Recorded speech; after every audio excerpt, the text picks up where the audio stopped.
বিসমিল্লাহির রহমানির রহিম। আসসালামু আলাইকুম ওয়া রাহমাতুল্লাহি ওয়া বারাকাতুহু। লাইকলি ট্রানজ্যাকশন ফলো আপ সার্ভিসের পক্ষ থেকে সবাইকে জানাই আবারও স্বাগতম। অনেক ভাই জিজ্ঞেস করলেন, ভাইয়া আমরা ইউএইতে কিভাবে আসতে পারি, আর এখন ভিসা কি চালু হচ্ছে, কোন ভিসাগুলো চালু হচ্ছে, কিভাবে কোন ভিসা চালু হওয়ার কথা বললো ইউএই অ্যাম্বাসিডর অথবা বাংলাদেশের যেই কার্যক্রম চালু হবে সেটার মধ্যে দুইটা উল্লেখযোগ্য হচ্ছে ট্যুরিস্ট এবং ভিজিট ভিসা। ট্যুরিস্ট ভিসা এবং ভিজিট ভিসা চালু হবে ইনশাআল্লাহ, আমরা এটা জানি ফেব্রুয়ারির মধ্যে।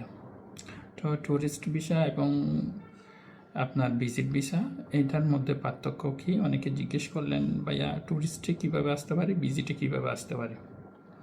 ট্যুরিস্টে আসতে হলে আপনার একটা পাসপোর্ট আর একটা হচ্ছে পাসপোর্ট সাইজের হোয়াইট ব্যাকগ্রাউন্ডের ছবি দরকার।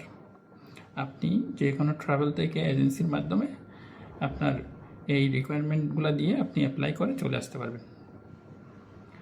ডেট ফিনিশ আপনার ট্যুরিস্ট। এবং সেকেন্ড হচ্ছে আপনার ভিজিট ভিসা। ভিজিট ভিসার জন্য অনেক কিছু রিকোয়ারমেন্ট প্রয়োজন, যেমন কি ভিজিট ভিসা হবে আপনার ডিপেন্ডেন্টের উপর নির্ভর করে।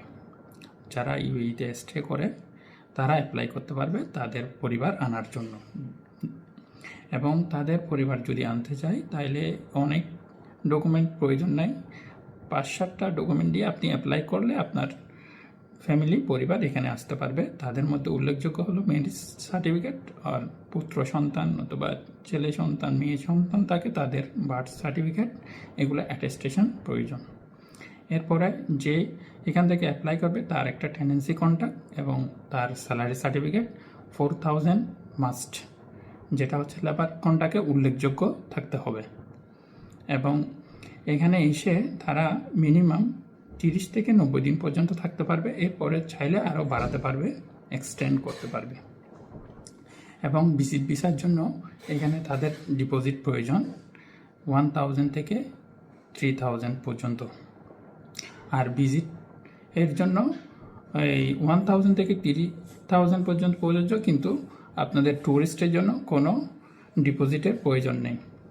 আসসালামু আলাইকুম রহমতুল্লাহি ওয়া বারাকাতুহু।